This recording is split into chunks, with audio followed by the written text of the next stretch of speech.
जय हिंद। आप सभी का फिर से स्वागत है फॉर क्रिएटिव स्टडीज के एक नए एपिसोड में। आज से स्टार्ट कर रहे हैं हम लोग करंट अफेयर्स की क्लासेस। करंट अफेयर्स की क्लासेस में हम लोग देखने वाले हैं जितने भी आगामी परीक्षाएं हैं, सभी परीक्षाओं के लिए ये उपयोगी होने वाली है। चाहे आप यूपीएससी की तैयारी कर रहे हो या कोई भी स्टेट पीसीएस की तैयारी कर रहे हो, सभी के लिए सीरीज जो है ये क्लासेस काफी इंपॉर्टेंट होगा। चाहे आप कॉम्पिटिटिव एग्जाम की भी तैयारी कर रहे हो, उनके लिए भी ये क्लासेस काफी इंपॉर्टेंट होगा, क्योंकि करंट अफेयर्स सबके लिए एक ही होगा। जैसे अभी कोई चीज घटित हुई, जैसे अभी रिसेंटली अभी चुनाव हुआ था, चुनाव में जो प्रधानमंत्री बने हैं, चाहे स्टेट पीसीएस में हो या यूपीएससी में हो या कॉम्पिटिटिव एग्जाम में, जो भी पूछेंगे सभी को एक ही आंसर होगा, है ना। थोड़ा सा एग्जाम में पैटर्न अलग होता है, क्वेश्चन पूछने के तरीकाएं अलग होती है, लेकिन करंट अफेयर्स तो वही रहता है ना। तो आप सभी के लिए ये सीरीज काफी इंपॉर्टेंट होगा और हम लोग टारगेट कर रहे हैं, ये टारगेट बेच के तौर पर ये 70 बीपीएससी के लिए है ना। 70 बीपीएससी को हम लोग टारगेट रखते हुए इसको कवर कर रहे हैं। जो आगामी एग्जाम 70 बीपीएससी है उसी के देखते हुए हम लोग इसको टारगेट किए हुए हैं, है ना। तो ये लेकिन ये सभी के लिए बेनिफिट्स होने वाली है। तो इसमें आपको हम लोग कैसे कैसे क्या करेंगे, देखिए एक सेशन में हम लोग 15-15 दिन के जो करंट अफेयर्स को कवर करेंगे।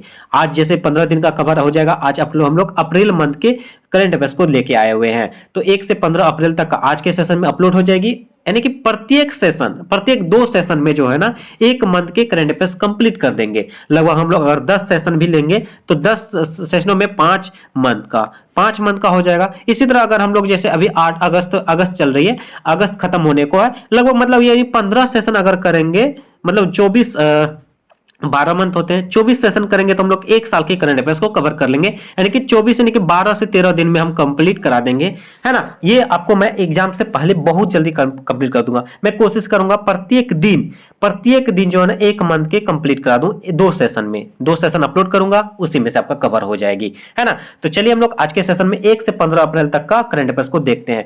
ये करंट अफेयर्स किस तरह से होगा, जैसे एग्जाम में क्वेश्चन पूछे जाते हैं वैसे क्वेश्चन, वन लाइनर नहीं होने वाली है, और ये शॉर्ट नोट्स के माध्यम से तैयारी करवाया जा रहा है। जैसे ये आपका पूरा न्यूज़पेपर में जो ये वैकॉम यानी वाइकॉम सत्याग्रह के बारे में पूरा 1 पेज का उसमें दिया था न्यूज़पेपर में, ये सारा न्यूज़पेपर का कटिंग है। तो उसमें हम लोग जो ना उसमें से एग्जाम के दृष्टिकोण से जो इंपॉर्टेंट है उस लाइन को हम लोग कवर कर चुके हैं, कवर किए हुए हैं, उसी को हम लोग डिटेल से चर्चा करेंगे। ये वैकॉम बाइकॉम सत्याग्रह, देखिए वैकॉम या बाइकॉम ये आपको देखने को मिलेगा, कोई भी सत्याग्रह, इसके बारे में देखते हैं। इसका जो 100 साल हो गया है पूर्ण, ठीक है। ये वैकॉम सत्याग्रह का जो ना 100 साल कंप्लीट हो चुका था, इसी वजह से इसके बारे में ये चर्चा में है। कहा जाता है पूर्ण वैकॉम आंदोलन के उपलक्ष्य में केरल और तमिलनाडु के सीएम जो है, केरल और तमिलनाडु के सीएम इसके बारे में चर्चा की है। यह आंदोलन जातिगत भेदभाव के खिलाफ भारतीय संघर्ष के इतिहास में महत्वपूर्ण है। यानी आपको ये वैकॉम या बाइकॉम सत्याग्रह के बारे में पूछे जाएंगे तो ये क्या है, ये जो है ना ये आंदोलन जो है ना जातिगत भेदभाव के खिलाफ ये भारतीय संघर्ष का के इतिहास में एक महत्वपूर्ण है, ठीक है। इसके बारे में आप समझना, है ना। उसके बाद कहा जाता है 1920 के दशक के शुरुआत में सत्याग्रह केरल में महत्वपूर्ण सामाजिक राजनीतिक आंदोलन था, जिसका उद्देश्य वैकोम महादेव मंदिर के आसपास की सड़कों का उपयोग करने के लिए निचली जाति के हिंदुओं के अधिकारों को सुनिश्चित करना था। यह है केरल के बारे में। केरल में ही यह सत्याग्रह चालू हुआ था 1920 दशक के, यानी कि 1920 से 1930 को हो गया 1920 के दशक। तो अभी हम लोग 2024 चल रही है, तो यानी कि 1924 में वैकोम सत्याग्रह हुई थी, है ना। तो ये आपको पूछे जा सकते हैं, ये कथन या कूट वाले में जो है ना यहाँ पे जो है ना कोई भी जैसे 1924 को हुआ तो वहां 1900 जो है ना 20 दे सकता है, 21 दे सकता है, वही गलत हो जाएगा। तो इस तरह से सवाल पूछे जाते हैं, इसको ध्यान रखना है ना। उसी प्रकार कहा जाता है, देखिए यहाँ डेट भी दिया गया है, और 30 मार्च 1924 से 23 नवंबर 1925 तक ये 604 दिनों तक चला था, 20 महीना तक चला था, है ना। इसका मुद्दा क्या था, एझवा नेता टीके माधवन, एझवा नेता जो ना टीके माधवन 1917 में अपने अखबार देशाभिमानी के संपादकीय में उठाया था। इसके बारे में जो है ना ये मुद्दा जो थी, ये वैकोम सत्याग्रह के बारे में सबसे पहले जो है एझवा के नेता थे जिसका नाम था टीके माधवन। टीके माधवन एक पत्रकार थे, उन्होंने एक अपने अखबार में 1917 में, जिस अखबार का नाम था देशाभिमानी, है ना, ये भी ध्यान रखना, देशाभिमानी में इसके बारे में चर्चा किया था। और 1923 में कांग्रेस समिति काकीनाडा बैठक में इस मुद्दा को रखा, और इसी मतलब मुद्दे में जो है ना गांधी जी भी मतलब शामिल हुए थे। गांधी जी मार्च 1925 में वैकोम गए, और वैकोम एक जगह का नाम है, वहां पे गए, और 23 नवंबर 1925 में इसको जो है ना समाप्त करने के लिए ये प्रस्ताव रखा गया, किसके द्वारा? गांधी जी के द्वारा। देखिए आपको पता ही होगा, अगर कोई सत्याग्रह हो, कोई आंदोलन में अगर गांधी जी चले जाएंगे गए हैं तो वो इंपॉर्टेंट हो जाएगा। तो इसी तरह से गांधी जी इसमें गए और उन्होंने ही 23 नवंबर 1925 को इसको क्या किया था? समाप्त करने के लिए घोषणा की थी। इसी प्रकार त्रावणकोर में गांधी जी यानी गांधीवादी अहिंसक विरोध का तरीका अपनाने वाला पहला आंदोलन था। ये आप ये भी ध्यान रखेंगे, त्रावणकोर में जो ना गांधीवादी अहिंसक विरोध तरीका अपनाने वाला पहला सत्याग्रह था वैकोम सत्याग्रह। तो ये पहला आर्टिकल्स कंप्लीट हुआ। देखिए कितने इंपॉर्टेंट है, इसमें गांधी जी भी इंक्लूड थे, है ना। 100 साल पूरा हुआ तो ये इससे सवाल पूछे जा सकते हैं। जैसे कथन और कूट वाले में कोई भी चीजें आपको अलग देखने को मिल सकती है, डेट भी ध्यान रखना है हमें, है ना। इस प्रकार एक आर्टिकल्स हम लोग का कवर हुआ। हम लोग 2-2 मिनट देंगे एक एक आर्टिकल्स को कवर करने में, है ना। तो नेक्स्ट क्वेश्चन, नेक्स्ट आर्टिकल रहने वाली है भारत में नवीकरणीय ऊर्जा क्षमता। ये आपके डाटा आए हुए हैं, उसमें हम लोग को देखना है कि भारत जो ऊर्जा खपत में तीसरा स्थान है। भारत जो ऊर्जा खपत में कितना स्थान है? इसका तीसरा स्थान है। और ये स्थापित करने में जो है ना ये चौथा स्थान है। ये भी हमें ध्यान रखना है, आपको लगातार ये स्थान वाले में पूछे जाते हैं, रैंकिंग वाले में पूछे जाते हैं। लगातार एक क्वेश्चन लगातार देखने को मिल रही है, तो ये हो सकता है इसके बारे में पूछ सकते हैं। और पवन ऊर्जा के बारे में देखें तो चौथा स्थान है और सौर ऊर्जा के स्थान पे 5वें स्थान है। ये कौन है? भारत, है ना। तो उसी प्रकार गैर जीवाश्म ईंधन क्षमता जो है 8.5 वर्षों में जो है 396% बढ़ी है। 396% बढ़ी है, मतलब 190.97 गीगावाट। ओके, ये सब आपका डाटा है, इसमें कोई समझाने वाली बात नहीं है, लेकिन मैं फिर भी आपको समझा दे रहा हूं, है ना। और कुल क्षमता 44% है और सौर ऊर्जा में जो ना 9 वर्षों में 30 गुना बढ़ी है, यानी कि 75.57 गीगावाट। स्थापित पवन ऊर्जा में 45.15 गीगावाट, बायोमास 10.2 गीगावाट, लघु जल विद्युत 4.99 गीगावाट, बड़े हाइड्रो में 46.92 गीगावाट, अपशिष्ट ऊर्जा 0.58 गीगावाट। ये सब आपको डाटा है, इसको आपको ध्यान रखना ही होगा भाई। और इसका पीडीएफ जो टेलीग्राम चैनल पे अपलोड हो जाएगा उससे आप रिवीजन कर सकते हैं बिल्कुल फ्री में, है ना। 2030 तक इसका लक्ष्य रखा गया है कि 500 गीगावाट नवीकरणीय ऊर्जा स्थापित किया जाएगा भारत सरकार के द्वारा। फिर 2030 तक यह भी लक्ष्य रखा गया है कि अर्थव्यवस्था की कार्बन तीव्रता 45% से कम हो जाएगी। और उसी प्रकार 2030 में फिर से एक और लक्ष्य रखा गया है शून्य कार्बन उत्सर्जन, है ना। फिर 2030 तक जो है ना 5 मिलियन टन प्रतिवर्ष हरित हाइड्रोजन और 2070 तक नेट जीरो का लक्ष्य रखा गया है। ये सब लक्ष्य जो है ना लगातार क्वेश्चन पूछे जाते हैं एग्जाम में, तो आप इसको ध्यान रखेंगे, ठीक है। ये डाटा वाला था तो डाटा को आपको याद ही रखना होगा। नेक्स्ट देखिए, इसी में से जो है ना ये सरकारी योजना यानी कि पहल चलाई गई थी, इसके बारे में देखिए 2 पहल चलाई गई थी। आपको ऐसे भी पूछे जा सकते हैं भारत में नवीकरणीय ऊर्जा के तहत भारतीय सरकार के द्वारा कौन सी योजना या पहल की गई थी, है ना। तो ये आपको देखना, पहला राष्ट्रीय हरित हाइड्रोजन मिशन जिसमें जो 19,744 करोड़ रुपए की खर्च लागत थी, और पवन सौर हाइब्रिड नीति, ये दोनों जो है ना पहल थी भारतीय सरकार के द्वारा, ठीक है। तो ये सेकंड आर्टिकल कंप्लीट हुआ। तीसरा आर्टिकल देखते हैं, सुविधा पोर्टल। सुविधा पोर्टल क्या है इसके बारे में समझते हैं। सुविधा पोर्टल एक ऐसा पोर्टल है, देखिए आप ये अप्रैल मंथ का है तो ये इलेक्शन का पहले का है ना, इलेक्शन के आसपास की है। तो उसी समय एक पोर्टल लॉन्च किया गया था। इसमें क्या होता है, जैसे आम चुनाव 2024 की घोषणा के बाद 23,000 से अधिक आवेदन यानी कि 46,626 यानी कि 60% इसमें स्वीकृत किया गया था। ये एक पोर्टल है, देखिए ऑनलाइन पोर्टल, जैसे हम लोग एप्लीकेशन कोई भी फॉर्म फिलअप करते हैं उसी प्रकार ये एक पोर्टल है ना। ये आम चुनाव से संबंधित है। इसमें जो राजनीतिक दल है, इस पोर्टल में राजनीतिक दल हो या कोई उम्मीदवार हो, किसी भी स्थान से किसी भी क्षेत्र की जो है ना वो अपने उम्मीदवार के लिए पोर्टल पे लॉगिन कर सकते हैं, वो अपने आईडी ऑनलाइन जमा कर सकते हैं, जैसे कि हम लोग आजकल करते हैं ना, घर बैठे ही बीपीएससी का फॉर्म फिलअप कर देते हैं, है ना। तो उसी प्रकार इसमें भी एक पोर्टल लॉन्च किया गया था उम्मीदवारों के लिए। आप कहीं भी रहेंगे, आप उपस्थित नहीं भी रहेंगे, फिर भी आप अप्लाई कर सकते हैं। ये सुविधा पोर्टल लॉन्च किया गया है, किसके लिए? राजनीतिक दल वालों के लिए और उम्मीदवारों नेताओं के लिए, है ना। तो ये हमें ध्यान रखना, इससे संबंधित सवाल पूछे जा सकते हैं। कहा जाएगा सुविधा पोर्टल किससे संबंधित है, तो हम लोग को राजनीतिक दल से और उम्मीदवारों को किसी भी समय में कहीं से भी अनुमति अनुरोध ऑनलाइन जमा कर सकते हैं, इससे संबंधित है ना। चलो नेक्स्ट आर्टिकल चलने वाली है विश्व बैंक। विश्व बैंक ने एक रिपोर्ट जारी किया। इस विश्व बैंक ने भारत के बारे में कुछ कहा है। वो क्या है? भारत को डेमोग्राफिक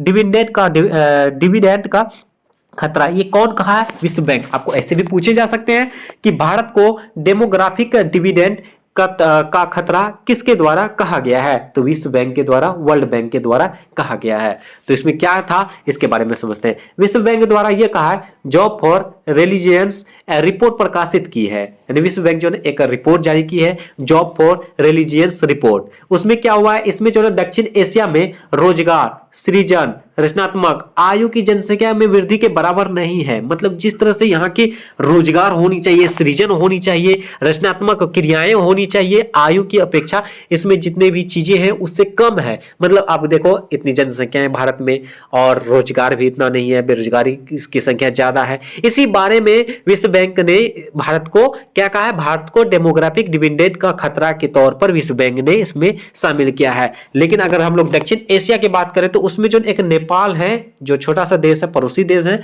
उनको छोड़ करके ये देखने को मिला है ना। उसी प्रकार नेक्स्ट आर्टिकल रहने वाली है, गुजरात के कच्छ में 5200 साल पुरानी हड़प्पा बस्ती की खोज हुई है। देखिए हड़प्पा बस्ती कितना पुराना था, उसमें भी एक अभी भी जो इसकी खोज जारी है। अभी लगातार आप न्यूज़पेपर में देखते आ रहे होंगे कि कहीं ना कहीं नया नया स्थान देखने को मिल रही है। तो इसी प्रकार इसमें जो गुजरात के कच्छ में क्या हुआ है, एक पुरानी जो है ना हड़प्पा स्थली खोजी गई है। ये किसके द्वारा खोजी गई है? केरल विश्वविद्यालय के द्वारा। ये भी हमें ध्यान रखना है। देखिए ये कार्यालय ये किसके द्वारा लॉन्च किया गया है, किसने ये रिपोर्ट पब्लिश किया है, इस तरह से सवाल पूछे जाते हैं। आप देखोगे प्रीवियस ईयर के क्वेश्चंस, पिछले क्वेश्चंस देखोगे 69 में, उसमें एक सवाल मंत्रालय से पूछा गया था, किस मंत्रालय के द्वारा ये किया गया था। तो इस तरह से सवाल पूछे जाते हैं भाई। तो इसको देखें, जूना घटिया के पास लगभग 1.5 किलोमीटर दूर पड़ता है बेट में स्थित पुरातात्विक भंडार 200 मीटर गुना 200 मीटर 2018 में जो है ना 500 कब्रों वाली और अवशेष लगभग 3200 ईसा पूर्व से 1700 ईसा पूर्व अंतिम हड़प्पा काल थी। ठीक है, ये आप ध्यान रखेंगे। नेक्स्ट आर्टिकल रहेगा, सर्वोच्च न्यायालय ने चुनाव नामांकन में उम्मीदवारों के निजता के अधिकार को बरकरार रखा है। सर्वोच्च न्यायालय ने क्या है, चुनाव नामांकन में उम्मीदवारों की निजता के अधिकार को बरकरार रखा है। इसमें कहा है मतदाताओं को अपने व्यक्तिगत जीवन और संपत्ति के हर विवरण का खुलासा करने के लिए बाध्य नहीं है। यानी कि आप जैसे मतदाता हैं और उसके अपने व्यक्तित्व जीवन के लिए कितना आपके पास पैसे हैं, संपत्ति है, इसका विवरण करने की कोई जरूरत नहीं है भाई। आप चुनाव में आना चाहते हैं तो इसका कोई जरूरत नहीं कि आपके पास कितने धन दौलत संपत्ति है ना। तो इसके बारे में सर्वोच्च न्यायालय ने इसको खारिज कर दिया, इसको बाध्य नहीं किया गया है। तो ये आप ध्यान रखेंगे, है ना। चलिए नेक्स्ट आर्टिकल रहने वाली है वैश्विक हेपेटाइटिस रिपोर्ट। वैश्विक हेपेटाइटिस रिपोर्ट यानी कि hepatitis A B C D, इस सब के बारे में हम लोग जानने वाले हैं। तो हेपेटाइटिस बी तथा सी जो ने इसके अगर रैंकिंग की बात करें, रिपोर्ट के स्थान की बात करें तो पहला स्थान है चीन, उसके सेकेंड स्थान है अपना प्यारा देश भारत। उसमें वैश्विक मामलों में 11% है भारत जो है ना, वैश्विक मामलों में 11% केवल भारत है। और 2022 में जो 19 मिलियन मात्र था 29 मिलियन मात्र था, सॉरी, है ना। ये हमें ध्यान रखना है कि हेपेटाइटिस बी तथा सी में के रिपोर्ट के में पहला स्थान कौन सा है? चीन। भारत का स्थान कितना है? दूसरा। और ये विश्व स्तर पर कितना परसेंट है? इसका 11% है। तो ये आप ध्यान रखेंगे। और हेपेटाइटिस सी के बारे में कहा जाए तो वर्तमान समय में 50 मिलियन है वैश्विक स्तर पर, और उसमें भारत में देखेंगे तो 5.5 मिलियन है और पाकिस्तान में जो 8.8 मिलियन है। तो ये भी हमें ध्यान रखना है। और बी का अगर देखेंगे तो 2.4% है और सी का 28% मामलों का निदान हो रहा है ना। हेपेटाइटिस बी का 2.4% निदान हो रहा है और इसी प्रकार हेपेटाइटिस सी का जो है ना 28% मामलों का निदान लगातार हो रहा है। और 2022 में जो है ना 50,000 से अधिक नए मामले देखने को मिला है और भारत में 1.23 लाख लोगों की मृत्यु हुई है और विश्व स्तर पर 1.3 मिलियन लोगों की मृत्यु हुई है। और इसी की बात का तो हेपेटाइटिस ए और ई भोजन या पानी से होता है। इसमें अगर हम लोग लक्षण देखें तो बुखार, पेट दर्द, पीलिया, त्वचा पीला होना, गहरे रंग का मूत्र, पीला मल लक्षण इसका है, ये सब लक्षण है। और बी तथा सी का जो ना इसका लक्षण क्या है? रक्त जनित। और अगर बी को सीधा करना, सही करना है हेपेटाइटिस बी को, तो इसमें जो है टीकाकरण से इसको रोका जा सकता है। हेपेटाइटिस बी को किससे रोका जा सकता है? टीकाकरण से रोका जा सकता है। वहीं अगर हेपेटाइटिस सी को दवाओं से रोका जा सकता है, इसके बारे में कहा गया है ना। चलो नेक्स्ट आर्टिकल रहने वाली है भारत अमेरिका हिंद महासागर अवलोकन प्रणाली INDOOS, है ना, इंडोस। इसके बारे में भी समझते हैं।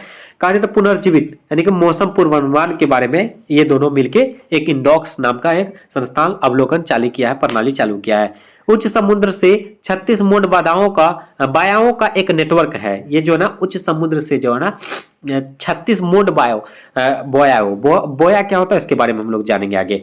इसकी स्थापना 2006 में हुई थी और ये बोय समुद्र का तापमान, बोय समुद्र जो है जल का तापमान, लवणता, समुद्री धाराएं, वायुमंडल आर्द्रता और हवा की गति जैसे विभिन्न मापदंडों को मापते हैं। बोय समुद्र क्या है इसके बारे में समझ चुके हैं। कहा जाता है जल का तापमान हो, लवणता, समुद्री धाराएं हो, वायुमंडल आर्द्रता और हवा की गति जैसे विभिन्न मापदंडों को मापते हैं। ठीक है। और इंडोस क्या होता है, ये मानसून को समझने और भविष्यवाणी करने पर ध्यान केंद्रित करता है। इंडोस जो है ये मानसून को समझने और भविष्यवाणी करने पर क्या ध्यान केंद्रित करता है, आपको ये कथन और कूटवाला में पूछे जा सकते हैं भाई। इसमें जो 5 अवलोकन नेटवर्क हैं जैसे अफ्रीका, एशियाई, ऑस्ट्रेलिया, मानसून विशेषज्ञ, मोड एरिया और ग्राफिंग फ्लोटेस, सरफेस डिफरेंस, दोहराए गए तापमान रेखाएं और आपके हैं ज्वार भाटा को मापने का यंत्र। यह नेटवर्क सतही हवा, समुद्री स्तर, तापमान, लवणता, वर्षा और समुद्र रंग के उपग्रह हैं। ठीक है। चलो नेक्स्ट देखिए, नेक्स्ट आर्टिकल रहने वाली है मतदाता सत्यापित पेपर ऑडिट ट्रेल यानी कि VVPAT यानी कि मतदाता सत्यापित पेपर ऑडिट ट्रेल, इसके बारे में समझते हैं। VVPAT voter verified paper audit trail EVM की मात्रा, देखिए ये आपका जो फुल फॉर्म है VVPAT का यानी कि voter verified paper audit trail. ठीक है। उसी प्रकार ईवीएम की मतपत्र इकाई से जुड़ी होती है। ये किससे जुड़ी होती है, ईवीएम की मतपत्र से इकाई से जुड़ी होती है। ये इलेक्शन से पहले का था, इसलिए चुनाव किससे संबंधित ये सब देखने को मिल रही है। ये मतदाता की पसंद है और मतदाता के साथ कागज की पर्ची प्रिंट करके मतदाता द्वारा डाले गए वोट का दृश्य सत्यापन प्रदान करती है और पर्ची 60 सेकंड के लिए पारदर्शी विंडो खुली और भारत लोकसभा चुनाव में पहली बार 2014 में पहली बार लाया गया था इसका। और नेक्स्ट आपका रहेगा ग्लोबल फॉरेस्ट वॉच रिपोर्ट में देखते हैं भारत में 2.33 मिलियन हेक्टेयर वृक्ष क्षेत्र कम हो गया है जो इस अवधि के दौरान 6% की कमी के बराबर है। इसमें आपको देखने को मिलेगा कि भारत में जो है कितने हेक्टेयर वृक्ष क्षेत्र कम हो गया है और इसमें अगर ये भी पूछे जा सकते हैं इस अवधि के दौरान कितने % की कमी के बराबर हो गई है। तो इसमें आपका डाटा पूछे जाएगा 2.33 मिलियन हेक्टेयर और 6% की कमी के बराबर देखने को मिली है। और इसी पे देखेंगे आगे कहा जाता है ब्राजील, कांगो लोकतांत्रिक गणराज्य और बोलीविया सबसे अधिक प्राथमिक वन हानि वाली उष्णकटिबंधीय देशों की रैंकिंग में शीर्ष हैं। तो ये ब्राजील, कांगो जो है ना ये सब क्या है, ये सब हानि वाले सबसे शीर्ष पे देश हैं। ठीक है। और ये ध्यान रखना है।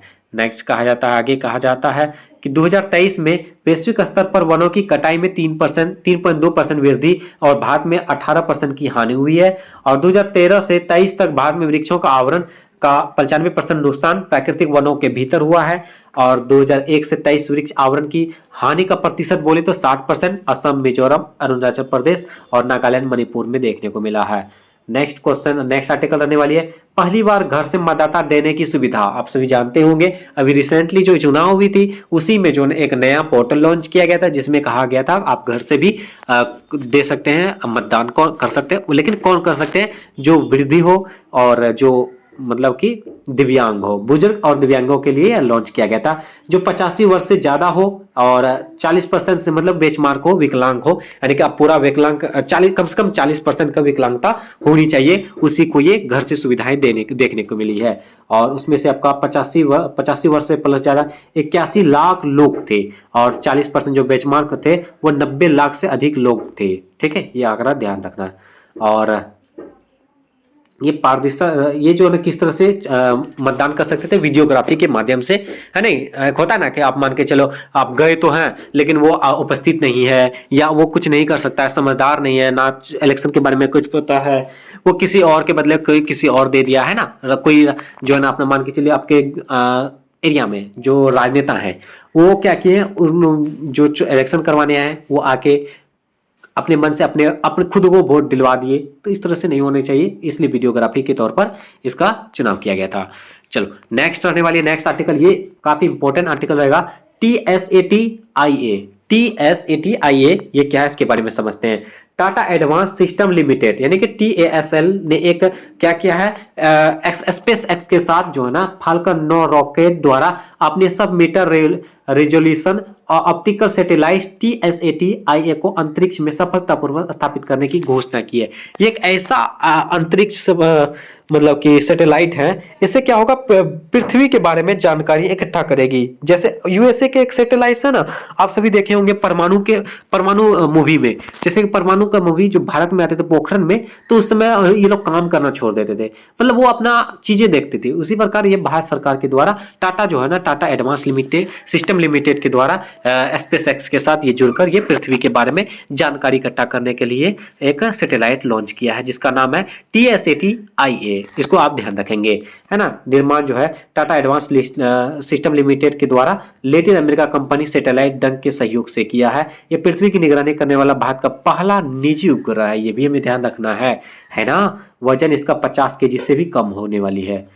तो नेक्स्ट आपका आर्टिकल रहने वाली है सेबी शिकायत निवारण प्रणाली। सेबी शिकायत निवारण प्रणाली स्कोर्स यानी कि 2.0 नया संस्करण लॉन्च किया गया है। ये ऑटो रूटिंग ऑटो एस्केलेशन नामित निकायों द्वारा निगरानी और समय सीमा में कमी के माध्यम से प्रक्रिया को और अधिक कुशल बनाकर प्रतिभूति बाजार में निवेशक शिकायत निवारण तंत्र को मजबूत करता है ना। ये सब आप सेबी की स्थापना अगर पूछी जाए तो 12 अप्रैल 1992 को हुआ था और ये वैधानिक निकाय है ना, आपको पूछे जा सकते हैं। तो नेक्स्ट आर्टिकल रहने वाली है हुरून ग्लोबल यूनिकॉर्न इंडेक्स। ये काफी इंपॉर्टेंट, स्टार लगा लो, इससे सवाल पूछे जा सकते हैं। हुरून रिसर्च इंस्टीट्यूट ने एक रिपोर्ट जारी किया है। हुरून रिसर्च इंस्टीट्यूट के द्वारा ये हुरून ग्लोबल यूनिकॉर्न इंडेक्स जारी किया है। और भारत का स्टार्टअप इकोसिस्टम धीमा हुआ है, यानी कि पहले जो ना भारत का स्टार्टअप इकोसिस्टम जो है ना पहले की अपेक्षा धीमा हो चुकी है। 2017 के बाद पहली बार भारत में यूनिकॉर्न की संख्या में गिरावट आई है। 2017 से पहले जो यूनिकॉर्न की संख्या लगातार बढ़ रही थी, लेकिन 2017 के बाद यूनिकॉर्न की संख्या घटते देखने को मिल रही है। अगर हम लोग 2023 की आंकड़ा देखें तो भारत में मात्र 67 थी, उसके बाद 2022 में 68 थी, और अभी जो है ना वर्तमान समय में प्रथम स्थान है USA का, जिसमें 703 यूनिकॉर्न है। ये यूनिकॉर्न क्या होता है इसके बारे में भी हम लोग चर्चा करेंगे आगे। तो चीन जो है ना सेकंड स्थान है, 340 यूनिकॉर्न है। भारत तीसरे स्थान पे जो कि अभी वर्तमान समय में 67 है। और शहर की बात करें तो शहर, भारत के शहर जो बेंगलुरु है उसमें 32 है और 7वें स्थान पर, और मुंबई 14 है तो 19वें स्थान पर। यूनिकॉर्न क्या होता है आप देखिए, यूनिकॉर्न वे स्टार्टअप है जिनका मूल्य कम से कम $1 अरब है तथा जो अभी तक किसी सार्वजनिक एक्सचेंज में सूचीबद्ध नहीं हुआ है, ठीक है। और 2022 में AI जिसमें ओपन AI का मूल्यांकन $100 बिलियन तक पहुंच गया है, ये भी हमें ध्यान रखना है। नेक्स्ट आर्टिकल आया हुआ है, कहा जाता है इंडिया गेमिंग रिपोर्ट के माध्यम से एक रिपोर्ट जारी किया गया है IEIC। ये ध्यान रखना कि ये रिपोर्ट किसके द्वारा पब्लिश किया गया, किसके द्वारा जारी किया गया, भाई काफी इंपॉर्टेंट होती है। इंटरएक्टिव एंटरटेनमेंट एवं इनोवेशन काउंसिल ऑफ और विंजो के द्वारा ये लॉन्च किया गया। क्या? India gaming report 2024। 2023 में उपयोगकर्ताओं की संख्या 144 मिलियन से 2028 की चर्चा करें तो, यानी कि देखिए ये 2023 में जो ना इसकी यूजर्स कितने, 144 मिलियन, ओके। और अगर 2028 के अनुमान लगाया गया 240 मिलियन तक पहुंच जाएगी, ये भी हमें ध्यान रखना है। बाद में महिला लगभग 40% महिलाएं जो है ना गेमिंग खेलती है, और गेमिंग कंपनी 2015 में मात्र 25 थी और वर्तमान समय में 1400 प्लस है। ये आंकड़ा भी आप ध्यान रखेंगे। चलिए नेक्स्ट आर्टिकल रहने वाली है विश्व में प्रथम साइबर अपराध सूचकांक। ऑक्सफोर्ड विश्वविद्यालय तथा UNSW केनबरा के शोधकर्ता के द्वारा ये जो है ना सूचकांक जारी किया गया है, विश्व में प्रथम साइबर अपराध सूचकांक। ये हमें ध्यान रखना है। भारत जो है इसका 10वां स्थान है, इसकी अंक जो है ना 6.65 अंक मिला है। कुल मिलाकर बात करें तो 7.05 अंक इसको प्राप्त हुआ है। और फर्स्ट में रूस है, क्योंकि रूस और यूक्रेन के बीच लगातार युद्ध चल रही है अभी भी, है ना। तो ये सेकंड में यूक्रेन है, थर्ड में चीन है, फोर्थ में USA है, और भारत कितना है 10वां स्थान पे है। ये डेटा याद रखना है हमें, है ना। तो ये सब डेटा किस तरह से इसका पब्लिश किया जाता है इसके बारे में देखिए। तकनीकी उत्पाद सेवाएं, हमले और जबरन वसूली, या डेटा या पहचान की चोरी हो गया, घोटाले हो गया, नगद निकासी या धन शोधन हो गया, ये सब चीजें जहाँ पे ज्यादा होती है वहीं पे ये उसी के अनुसार आंकड़ा इसमें पब्लिश किया जाता है। और नेक्स्ट आर्टिकल रहने वाली है कलाम 250। कलाम 250 क्या है? अंतरिक्ष प्रौद्योगिकी क्षेत्र की अग्रणी कंपनी स्काईरूट एरोस्पेस ने एएपी यानी कि अरुणाचल प्रदेश के श्रीहरिकोटा स्थित सतीश धवन अंतरिक्ष केंद्र में इसरो के प्रणोदन परीक्षण केंद्र पर कलाम 250 नामक विक्रम फर्स्ट अंतरिक्ष परीक्षण यान के दूसरी चरण को सफलतापूर्वक परीक्षण कर चुका है। इसके बारे में कहा गया था। सी डोम रक्षा प्रणाली। सी डोम रक्षा प्रणाली क्या है? इजराइल ने फर्स्ट टाइम मैंने पहली बार सी डोम नामक अपने जहाज पर लगे रक्षा तंत्र को तैनात किया है ना। सी डोम आयरन डोम वायु रक्षा प्रणाली का सैनिक संस्करण है जिसका उपयोग रॉकेट और मिसाइल हमलों से बचाव के लिए किया है। ठीक है, चलो नेक्स्ट आर्टिकल रहने वाली है तालिबान विस्थापित हिंदुओं और सिखों की संपत्ति वापस करेगा यानी भूमि अधिकारों को बहाल करके। नेक्स्ट का कच्चा थीबू द्वीप, ये इंपॉर्टेंट हो जाएगा। कच्चा थीबू द्वीप ये जो ना पीएम यानी कि पीएम ने दावा किया कि इंदिरा गांधी ने ठोस कारणों के अभाव में भी कच्चा थीबू द्वीप श्रीलंका को सौंप दिया था। यानी कि जो नहीं ये हमारा देश भारत का यहाँ ये श्रीलंका है ना। ये कच्चा थीबू जो है ना उस समय प्रधानमंत्री कौन थी? इंदिरा गांधी। बिना कारणों से ठोस कारणों के अभाव में जो है ना उन्होंने क्या किया? श्रीलंका को सौंप दिया। कौन? कच्चा थीबू द्वीप को। तो वही चर्चा में ये भारत और श्रीलंका के बीच पाक जल संधि में 285 एकड़ में स्थित है। यहाँ जो है यहाँ पे आप पाक जल संधि है ना ये यहीं पे स्थित है। ये इसके एकड़ 285 एकड़ है।